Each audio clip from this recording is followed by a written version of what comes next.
Perseteruan Razman Arif Nasution dan Dr. Richard Lee kian memanas.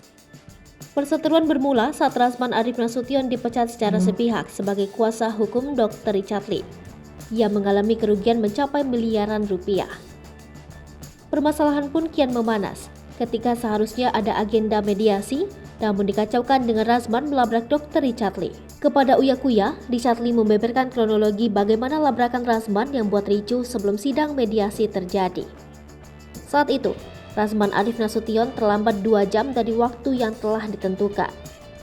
Kuasa hukum Richard Lee lalu menegur pihak Razman untuk melakukan sidang mediasi terlebih dahulu sebelum sibuk konferensi pers. Merasa tak terima ditegur, Razman Arif Nasution langsung menghampiri kuasa hukum Richard Lee dan terjadilah keributan. Razman berteriak memanggil Richard Lee untuk melabrak langsung.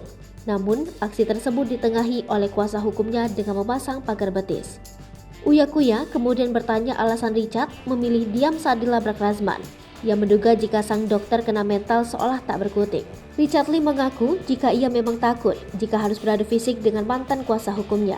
Lebih lanjut, dokter kecantikan ini mengaku kena mental dan tak bisa membayangkan jika tidak ada yang melindunginya saat dilabrak Razman Arif Nasution.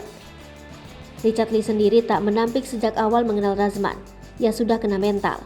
Namun, seiring berjalannya waktu, ia menyadari bahwa perbuatan Razman sudah keterlaluan. Diketahui, Dr. Richard Lee merasa jika nama baiknya telah dicemarkan oleh Razman Nasution. Bahkan pengacara Razman Arif Nasution yang dinilai terus-menerus menyerangnya dengan menyebut skincare-nya abal-abal. Sementara, Razman Arif Nasution juga mengajukan gugatan terhadap Dr. Richard Lee ke Pengadilan Negeri Jakarta Pusat atas dugaan kasus wan prestasi pada 11 Mei 2022.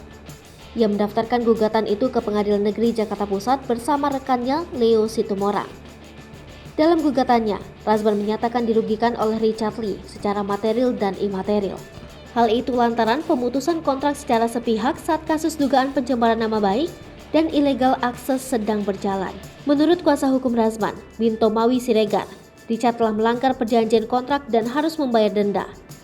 Richard memutus kontrak terhadap Razman sehingga merugikan secara material. Gugatan yang dilayangkan oleh Razman Arif Nasution telah terregistrasi di Pengadilan Negeri Jakarta Pusat lewat sistem e-court dengan nomor registrasi.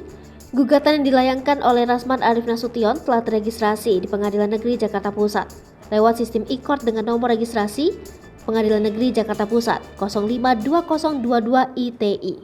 Hai pemirsa Sri Popo TV, jangan lupa komen, like, dan subscribe serta tonton terus berita-berita terupdate lainnya